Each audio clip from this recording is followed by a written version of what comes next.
Member for Bendigo. My question is to the Prime Minister. Nola is a 77-year-old that lives in my electorate and recently connected to the Prime Minister's copper NBN. NBN has run a copper cable across her yard, through the bushes and under her bedroom window.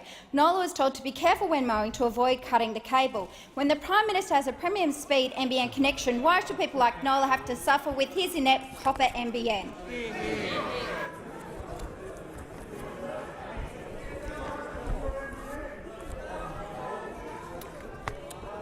The Minister for Infrastructure has Minister for the member for Grayndler. The Minister has the call. Well, I do thank the member for her question.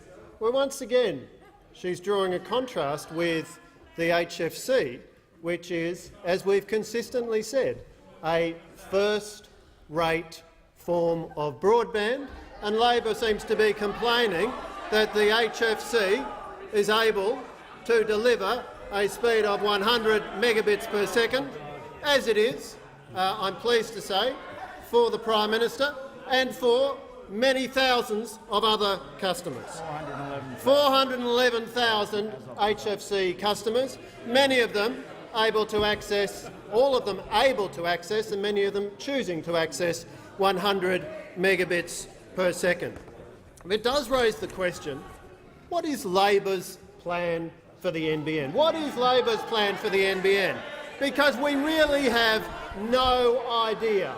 In the 2016 election campaign, we know that despite their heated rhetoric now, they stated that they intend to continue with the HFC rollout. They also claimed that they were going to deliver an additional— The Minister will resume his seat. The Manager of Opposition Business. Point of order. Thanks, Speaker. On a point of order of direct relevance, the example that's been given is one of a copper cable. It is not an HFC connection. The Minister's entire answer has been about different technology to what the question is about. Members on my right will cease interjecting. I'm going to call the Minister, but I'll consider the first part of his answer. Okay, well, look, I'm not going to be interrupted when I'm making a ruling. The member for Lindsay will leave under 94A.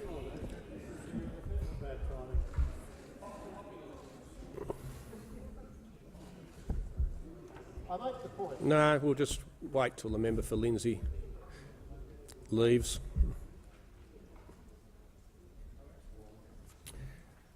I'm calling the Minister, but his preamble has come to an end.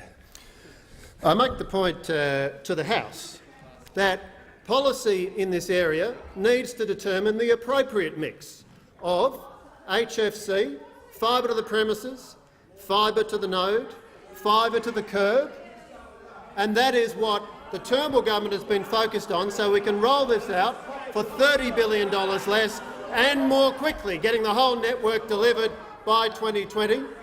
Now, what we also know about a number of instances that have been raised by Labor in the past is that on investigation, the facts have turned out not to be as claimed. Of course, we will go back and have a look at this claim and we will respond. But I do make the point, we are delivering a network more quickly than Labor could have delivered it for $30 billion less, some 7.4 million premises now in ready-for-services areas. When Labor left government, barely 50,000 premises connected to the fixed network. We now have 7.4 million able to connect, and we have no idea what Labor's policy will be at the next election. And the question the Australian people are entitled to ask is, what is Labor going to do? Because what they promised at the last election, they claimed they were going to roll out 2 million more fibre premises and cost not $1 more. Not $1 more. That is magic pudding economics.